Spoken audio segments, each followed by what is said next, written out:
I'd like to acknowledge the traditional owners of the land where I'm situated today, the Jagera and Turrbal peoples, and pay my respect to elders past, present and emerging. And I'd also like to acknowledge that the research that this talk's based on was conducted on many different nations in regional Victoria.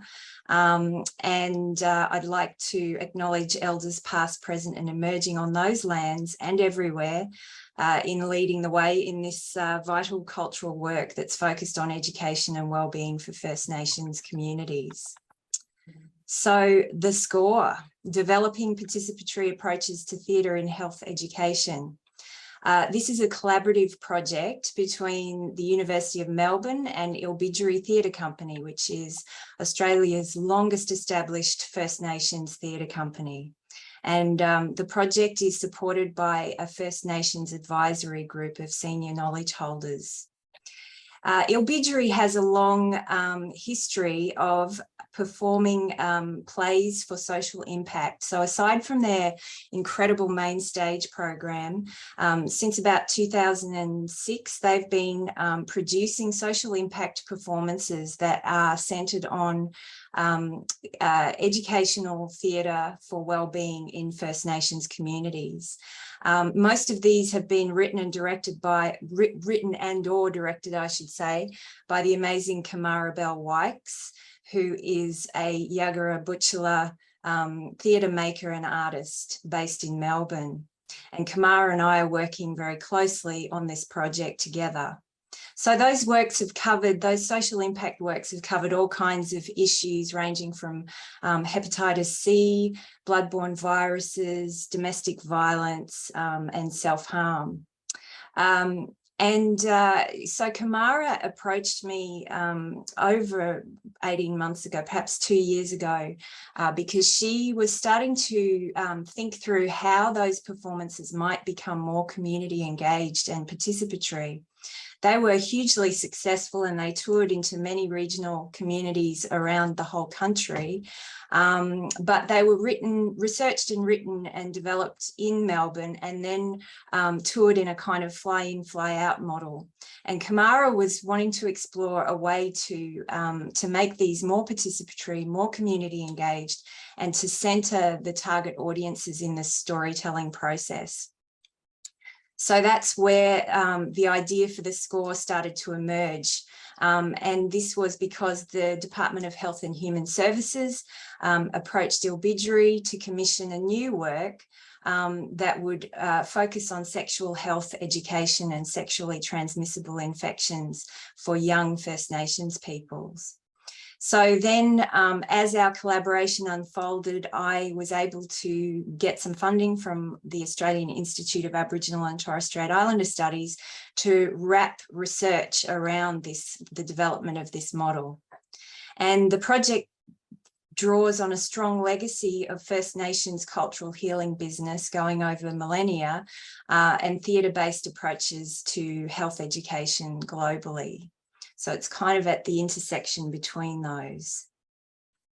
So the aims of the score are, because we're still underway, to develop a best practice model for community engaged transformative health education through theatre, to gather evidence around its development and delivery in 3 to 6 communities around Victoria, and to build capacity within communities and organisations for the approach to be adapted and translated to different health settings and needs. And underpinning this is a strengths-based, practice-led participatory research design, which means that all of these different parts of the aims intersect with each other. And it means that the research collaborators include the ILBIJERRI Social Impact Ensemble, some of whom you can see pictured there, the collaborative team from ILBIJERRI, the partners and stakeholders like Victorian Aboriginal Community Controlled Organisation, VACCHO, and the actual participants themselves in communities and their advocates and organisations. So it's a collaborative research project. It's got an emergent design that responds to the shifting needs and changes that occur in the community context, and it's led by the practice. So the story so far is we began our planning and consultation way back in October 2020. Excuse me, the COVID pandemic obviously derailed all our plans to bring it to life. But in February 21, we managed to squeeze in a couple of weeks of training and development for this First Nations ensemble of emerging arts practitioners. And working with the acclaimed Zeal Theatre Company, who do dynamic youth-focused performances in New South Wales, and Free Theatre, who do interactive forum theatre-based work in difficult contexts. And myself and Kamara, we worked together to start the process. And out of that came this performance, The Score. And it's really short. It's like a 7 to 10 minute performance, and we're calling it the kickoff performance, and you'll start hearing the football metaphors coming through now, and so which I'll tell you about in a second. But the kickoff performance came out of that first development, and then over the course of the remaining Omicron months, Kamara and I started to develop the educational theatre toolkit that would accompany the kickoff performance. And then in August and September this year, we finally got back in the room to do some more training and development with a new ensemble and trial the approach with a cohort of VCA theatre students, third year students. And then off the back of that, we rolled out into 2 communities, Swan Hill and Mildura, to run it as a pilot. So that August-September period was really intensive and quick. We had to move very fast to get this off the ground. So The Score is a short play with big energy about friends, dancing, hookups, and sexual health. Teenagers Billy, Sam, and the rest of their crew are ready for the night of their lives. And they're all heading to the local footy finals after party to hang out and have fun. But after a couple of twists in the plot, what happens in the end is up to you, the audience. This is from the ILBIJERRI website. So the way the model works is, in community, we present the kickoff performance to young people, and then on the back of that, we undertake a 3 to 5 day workshop residency involving those young people who want to take part. And in that residency, we bring them into the performance so that they become part of the performance and they bring some of their own stories and experiences into the performance. But at the same time, we enter into some participatory theatre or theatre in education or drama in education or process drama processes whereby the young people are able to talk about sexual health through the fictional frame of this play and the characters within it. And then an integral part of this is integrating cultural approaches to examining sexual health and life for young people through practices such as yarning. So, for example, we had gendered yarning circles where young people sat together in groups of brother boys or sister girls, and there is a third group that was for those who didn't feel like they aligned with either of those identities to talk safely and freely about matters of sexual health. And then after the residency, there's an interactive grand final performance, which is presented to the wider community. And when I say interactive, it means that there is a coach who stands in the middle and mediates between the performance and the audience and unpacks some of the issues being presented. So I'm just going to show you a little short excerpt of the beginning of the performance, just to give you an idea of how it looks. And hopefully you'll be able to hear it as well. This show is part of ILBIJERRI Theatre Company's social impact program, and so it's my duty to inform you that this show contains adult themes. Yes, adult themes. A little bit of strong language. Adult language. And so we do discuss things of a sexual nature. Yes. Also, throughout the show, I, as the coach, coaching my team, will use the whistle. The whistle is used at times to slow time down or to freeze in a moment so we can kind of zoom in and explore what's happening a little bit more. So if I need to, I can do that at any time. And I think that's all I need to tell you. So without further ado, I present the score. Let's huddle, team. Yep. All right. Protection, consent, safe sex. Yeah. Game on. Come on, Billy. Come on. Come on.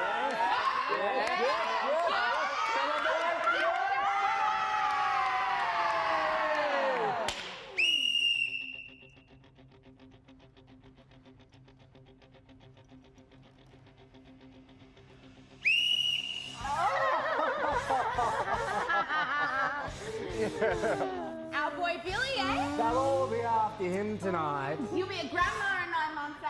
Oh, go away!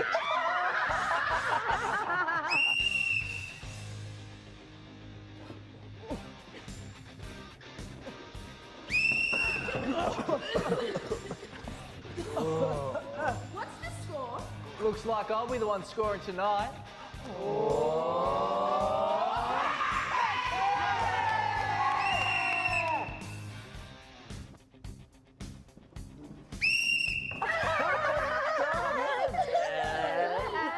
Check out the look on number 10. Claim! Ooh, that's your boy Billy out there. You look good in them shorts. Shut up. You're gonna get some tonight. So she can have our flops.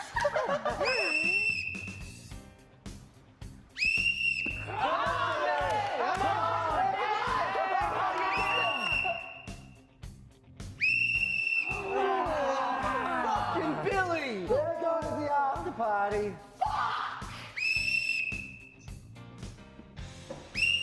Come on, Billy! Come on, yeah, come on!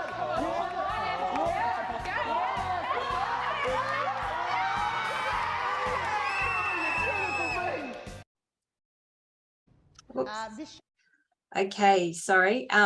Yeah, so you can see there that, yeah, it's quite a dynamic performance. That's actually about a third of the energy that the ensemble were using most of the time. It's really difficult to film theatre, but anyway, yeah, so you can see there's kind of this idea of the whole of community. So we've got archetypes like aunties, uncles, brother boys, sister girls, and the idea is that everyone is invested in the young people and their healthy sexual health and healthy relationships, and of course after the footy game itself we see the after party and things get pretty loose and we start to interrogate some of the risk and protective factors that might be around for Sam and Billy and for the other young people in the group. So you can see also that it's a really spare performance that doesn't require any props or elaborate costumes or set, just a good sound system. And we were able to perform the kickoff performance in all kinds of settings, on the grass, on a quadrangle, in a community health setting, in their conference room. And that's the idea, is to be able to use it as a hook. And so we're really just underway with this project, but some preliminary findings I've listed here, which relate to various different players in the score. The ensemble has built knowledge and capacity in arts-led approaches and community engagement and sexual health knowledge. But we do identify that there's a need for further training and capacity building for them before we can go on to the next stage of going back into communities and sharing the approaches. The partner organisations were super excited and engaged in this approach and supported it. And in particular, Swan Hill and Mildura want us to come back and actually do it again. But we identify there's a need for stronger consultation and preparation before going out, because it's quite difficult to explain such a complex project in advance without people seeing it. For the young people themselves, there were high levels of engagement throughout. One of the key things was that there were these powerful peer relationships building between the ensemble and the young people, where, you know, the adults in the room just could step away. Well, adults, the ensemble are adults, but they're young adults. So there's this peer learning that occurs, especially through the yarning. But we also found that we need to do more outreach and meet young people where they are in wherever they may be, rather than relying on the intermediaries of the school or the health organisation to find and recruit young people. And for the model itself, the kickoff performance, as I said, is a versatile and dynamic hook. It draws people in. The theatre and education approaches and yarning were working well to create a safe and dynamic and community-centred way of exploring sexual health. But we absolutely need to do more refinement and testing of the model. And so that's pretty much it from me. Thank you so much. And I just also want to really thank the incredible team behind the score, because they're all just absolutely so passionate about this project and this type of work. And so, yeah, thanks to them as well.